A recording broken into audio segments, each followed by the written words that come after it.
Hi friends, ഇന്ന് ചെറിയൊരു unboxing video ആണ്.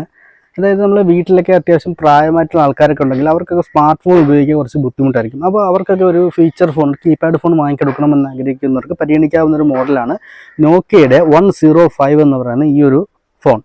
ഇതൊരു കീപാഡ് ഫോണാണ്. അതായത് ഇതിൻ്റെ പ്രത്യേകത എന്ന് പറയുന്നത് ഇതിനകത്ത് UPI സപ്പോർട്ടിംഗ് ആണ് എന്നുള്ളതാണ്.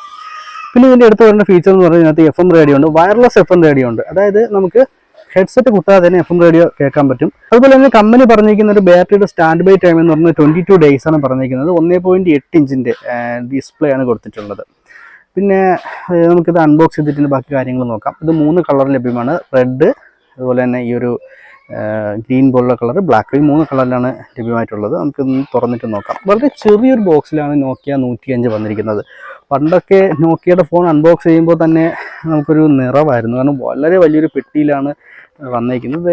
ഒരു സോപ്പ് പെട്ടിയിൽ അത്ര ഉള്ളൊരു ചെറിയ പെട്ടിക്കകത്ത് സാധനം വന്നിട്ടുണ്ട്. നമുക്ക് തുറന്നു നോക്കാം നോക്കി എന്തൊക്കെയാണ് അതിനകത്ത് ചെയ്തേക്കുന്നതെന്ന്. പെട്ടി തുറക്കുമ്പോൾ തന്നെ നമുക്ക് ഫസ്റ്റ് കാണുന്നത് നോക്കിയയുടെ ഫോണാണ്. നമുക്ക് ഫോൺ ഇങ്ങോട്ട് പുറത്തോട്ട് എടുക്കാം. ഇതാണ് ഒരു ഫോൺ വന്നിരിക്കുന്നത്. ഫോൺ നമുക്ക് മാറ്റിയിട്ട് ബാക്കി എന്തൊക്കെയാണ് അതിനകത്തുള്ളതെന്ന് നോക്കാം. ഇതിനകത്ത് പിന്നെ ഒരു ബാറ്ററി തന്നിട്ടുണ്ട്. ബാറ്ററി എത്ര mAh എന്ന് വെച്ച് കഴിഞ്ഞാൽ 1000 mAh ഒരു ബാറ്ററിയാണ് തന്നിരിക്കുന്നത്. നോക്കിയയുടെ 1000 mAh ഒരു BL-L5K എന്നാണ് മോഡൽ നമ്പർ. ബാറ്ററി തന്നിട്ടുണ്ട്, 1000 mAh ബാറ്ററി തന്നിട്ടുണ്ട്. പിന്നെ ഒരു മൈക്രോ USB ചാർജർ തന്നിട്ടുണ്ട്. പഴയ നോക്കിയയുടെ പ്രൊപ്രൈറ്ററി പിന്നൊക്കെ മാറ്റിയിട്ടുണ്ട്. ഇപ്പോൾ മൈക്രോ USB ചാർജറാണ് തന്നിരിക്കുന്നത്. ഇത്രയാണ് ബോക്സിനകത്തുള്ള കാര്യങ്ങൾ. നമുക്ക് ഫോണിൻ്റെ വിശേഷങ്ങൾ നോക്കാം. ഇതാണ് നോക്കിയയുടെ 105 എന്ന് പറയുന്ന ഫോൺ. ലേറ്റസ്റ്റ് ആയിട്ട് വന്നിരിക്കുന്നത് നോക്കിയയുടെ 105 ആണ്. ഫോണിൻ്റെ മുൻവശത്ത് കാണുന്ന ഇത് ഇങ്ങനെയാണ് വന്നിരിക്കുന്നത്. റബ്ബർ മെറ്റീരിയൽ ഉപയോഗിച്ചിട്ടുള്ള കീകളാണ് കൊടുത്തിട്ടുള്ളത്. മുകൾവശത്തായിട്ട് ഇയർ പീസ് വന്നിട്ടുണ്ട്. അതുപോലെ തന്നെ താഴ് ഭാഗത്തായിട്ട് ഹെഡ്ഫോൺ ജാക്ക് കണക്ട് ചെയ്യാനുള്ള ഭാഗവും മൈക്രോ USB ചാർജിങ്ങിനുള്ള മൈക്രോ USB കണക്ട് ചെയ്യാനുള്ള ഭാഗം കൊടുത്തിട്ടുണ്ട്. ഇവിടെയാണ് മൈക്ക് കൊടുത്തിരിക്കുന്നത്. മുകൾവശത്തായിട്ട് ഒരു LED ടോർച്ച് ലൈറ്റ് കൊടുത്തിട്ടുണ്ട്. വശങ്ങളിലായിട്ട് ഇതുപോലെ ഒരു ബ്ലൂ ലൈനിൽ ഇങ്ങനൊരു ഡിസൈൻ പോലെ കൊടുത്തിട്ടുണ്ട്. പുറകുവശത്തായി നോക്കിയയുടെ ബാഡ്ജിങ് കൊടുത്തിട്ടുണ്ട്. മുൻവശത്തായിട്ട് നോക്കിയയുടെ ബാഡ്ജിങ് കൊടുത്തിട്ടുണ്ട്. അപ്പോൾ നമുക്ക് ബാറ്ററി ഇതിനകത്ത് ഇട്ടിട്ട് മൊബൈലൊന്ന് ഓൺ ചെയ്ത് നോക്കാം ഇതിൻ്റെ കാര്യങ്ങൾ എങ്ങനെയാണെന്നുള്ളത്. ഫോൺ തുറക്കുന്നതിന് വേണ്ടിയിട്ട് ഈ ഭാഗത്തായിട്ട് ഒരു ഗ്രൂ കൊടുത്തിട്ടുണ്ട്. അവിടെ നമ്മൾ പ്രസ് ചെയ്താണ് തുറക്കുന്നത്. തുറക്കാനൊക്കെ നല്ല ബുദ്ധിമുട്ടുണ്ട്. ഒരു കാര്യം പറയാതിരിക്കാൻ വയ്യ, പഴയ ഫിൻലാൻഡ് നോക്കിയയുടെ ആ ഒരു ക്വാളിറ്റിയൊന്നും HMDയുടെ നോക്കിയയ്ക്കില്ല. പറയാതിരിക്കാൻ വയ്യ. നെഗറ്റീവ് പറയുന്നതല്ല, നോക്കിയ തന്നെയായിരുന്നു. പഴയ നോക്കിയയുടെ ക്വാളിറ്റി പ്രതീക്ഷിച്ചുകൊണ്ട് എടുക്കുമ്പോൾ നമ്മൾ കുറച്ചൊന്ന് നിരാശപ്പെടും. നോക്കുക, ഇതൊരു സിംഗിൾ സിം ആണ്. ഇതിനകത്ത് എഴുതിയിട്ടുണ്ട് HMD ഗ്ലോബൽ എന്നാണ് കൊടുത്തേക്കുന്നത്. മെയ്ഡ് ഇൻ ഇന്ത്യ ആണ്. മെയ്ഡ് ഇൻ ഇന്ത്യ ഫോണാണ് വന്നിരിക്കുന്നത്.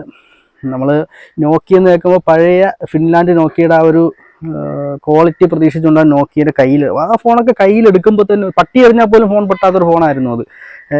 ആ ഒരു ക്വാളിറ്റി പ്രതീക്ഷിച്ചുകൊണ്ടാണ് നോക്കിയുടെ ഫോൺ നമ്മൾ കൈ എടുക്കുന്നത്. ആ ഒരു ക്വാളിറ്റി ഒന്നും നമുക്കിതിൽ എന്താ ഫീൽ ചെയ്യുന്നില്ല. അപ്പം ബാറ്ററി ഇട്ടിട്ട് ഒന്ന് ഓൺ ചെയ്ത് നോക്കാം. പിന്നെ പ്രായമായ ആൾക്കാർക്കൊക്കെ ഉപയോഗിക്കാനായിട്ട് കുഴപ്പമില്ല, ഫോൺ ഉപയോഗിക്കാം. ഇപ്പോൾ ഓണാക്കി വെക്കാം. പഴയ കൈ പിടിക്കുന്ന സംഭവമൊക്കെ വരുന്നുണ്ടോ എന്ന് അറിയാൻ വയ്യ. നോക്കാം, ഓണാക്കുകയാണ്. നോക്കിയെന്ന് കാണിച്ചിട്ടുണ്ട്.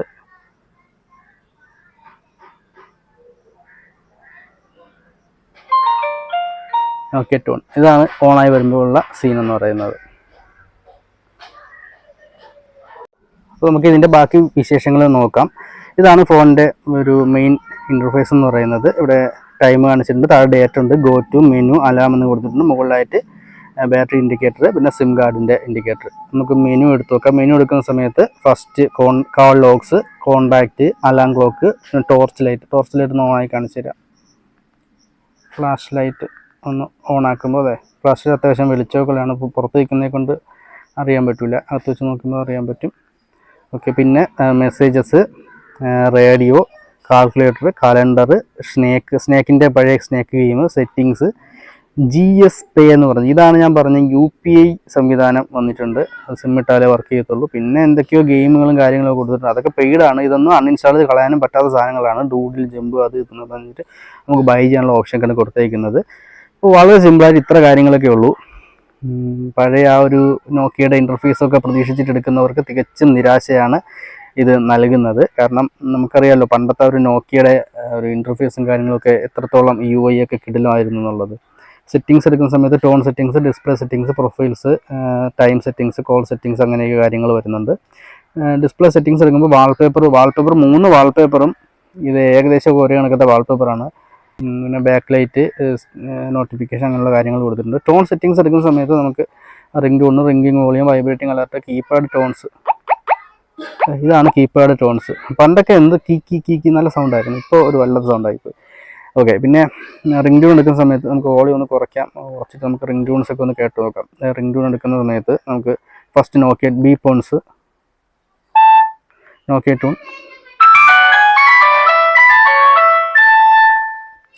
നോക്കിയ ട്യൂൺ ഉണ്ട്. പിന്നെ എന്താണ് ബ്രിക്ക് ബാർക്ക്, ട്രാൻസ്, അർജൻറ്റ്, മെസ്സേജ് ടു, ഇത്ര സാധനമേ ഉള്ളൂ. പണ്ട് എന്തുമാത്രം റിംഗ് ടൂൺ നമുക്ക് മാറ്റി ഇടാൻ പറ്റുമോ. ഇപ്പോൾ അത് ആകെ ഇത്ര റിംഗ് ടൂണാണ് ഇതിനകത്ത് കൊടുത്തിട്ടുള്ളത്. നോക്കിയ ടൂൺ പഴയ നോക്കിയ ടൂൺ തന്നെയാണ്, പണ്ടത്തെ. ഫോൺ അത്യാവശ്യം ലൗഡൊക്കെ തന്നെയാണ്, വേറെ കുഴപ്പങ്ങളൊന്നും കാണിക്കുന്നില്ല. ഓക്കെ, പിന്നെ പ്രൊഫൈൽസ് എടുക്കുന്ന സമയത്ത് നമുക്കവിടെ ജനറൽ, സൈലൻറ്റ്, ഡിസ്ക്രീറ്റ്, ലൗഡ് എന്നൊക്കെ പറഞ്ഞിട്ടുള്ള ഓപ്ഷനുകൾ ഇവിടെ കൊടുത്തിട്ടുണ്ട്. പിന്നെ time settings, call settings, phone settings, അങ്ങനെയുള്ള കാര്യങ്ങളൊക്കെയാണ് ഇവിടെ വന്നിട്ടുള്ളത്. ഇപ്പോൾ ഇത്രയൊക്കെയാണ് ഇതിനകത്ത് എടുത്ത് പറയേണ്ട കാര്യങ്ങളെന്നുണ്ട്. പിന്നെ ഇവിടെ താഴേക്കാക്കുന്ന സമയത്ത് നമ്മുടെ ഫോൺ ബുക്ക് ഓപ്പൺ ആകുന്നുണ്ട്. അതുപോലെ തന്നെ വലതുവശത്തേക്ക് ആയിക്കഴിഞ്ഞാൽ നമ്മുടെ കലണ്ടറാണ് ഓപ്പൺ ആയി വരിക. ഇടതുവശത്തേക്ക് തുറന്നു കഴിഞ്ഞാൽ മെസ്സേജ് ബോക്സ്, മുകളിൽ വശത്തേക്ക് 2 തവണ ടാപ്പ് ചെയ്ത് കഴിഞ്ഞാൽ ടോർച്ച് ലൈറ്റ് ഓൺ ആയിട്ട് വരും. ഇത്രയൊക്കെ കാര്യങ്ങളാണ് ഈ ഒരു ഫോണിനകത്ത് കൊടുത്തിട്ടുള്ളത്. വേറെ എടുത്ത് പറയത്തെ കാര്യങ്ങളൊന്നും തന്നെ ഇതിനകത്ത് കൊടുത്തിട്ടില്ല. അപ്പോൾ അത്യാവശ്യം ഏജ്ഡ് ആയിട്ടുള്ള ഒരാൾക്കൊക്കെ വാങ്ങിച്ച് കൊടുക്കാൻ പറ്റിയ ഒരു ഫോൺ, വളരെ ബേസിക് ആയിട്ടുള്ള കോൾ ചെയ്യുക അല്ലെങ്കിൽ SMS അയക്കുക, ഈ ഒരു ലക്ഷ്യത്തോടുകൂടി മാത്രം ഫോൺ വാങ്ങുന്നവർക്ക് ഉപയോഗിക്കാൻ പറ്റിയൊരു ഫോണാണിത്. പിന്നെ വയർലെസ് ആയിട്ട് FM ഉണ്ട്. FM ഞാൻ കേട്ട് നോക്കി, ഹെഡ്സെറ്റ് വയ്ക്കാതെ കേൾക്കുന്ന സമയത്ത് ഭയങ്കര എരപ്പും കാര്യങ്ങൾ നോയ്സൊക്കെയാണ്, അത്ര അങ്ങോട്ട് എടുത്ത് പറയത്തെ കാര്യങ്ങളൊന്നുമില്ല. അപ്പോൾ ഒരു സാധാ ഫോൺ വാങ്ങണമെന്ന് ആഗ്രഹിക്കുന്ന ആളുകൾക്ക് തീർച്ചയായും പർച്ചേസ് ചെയ്യാൻ പറ്റുന്ന ഫോണാണ്. വേറെ കൂടുതലായിട്ടൊന്നും പ്രതീക്ഷിക്കേണ്ട, ജസ്റ്റ് കോൾ ചെയ്യുക, ബേസിക്കായിട്ട് കോൾ ചെയ്യുക. 1000 രൂപ റേഞ്ചിൽ വാങ്ങാൻ പറ്റിയൊരു ഫോൺ. വാങ്ങാനുള്ള ലിങ്ക് ഡിസ്ക്രിപ്ഷൻ കൊടുത്തിട്ടുണ്ട്. അപ്പോൾ താല്പര്യമുള്ള ആൾക്കാർ ഒന്ന് പർച്ചേസ് നോക്കാം. Okay, thank you.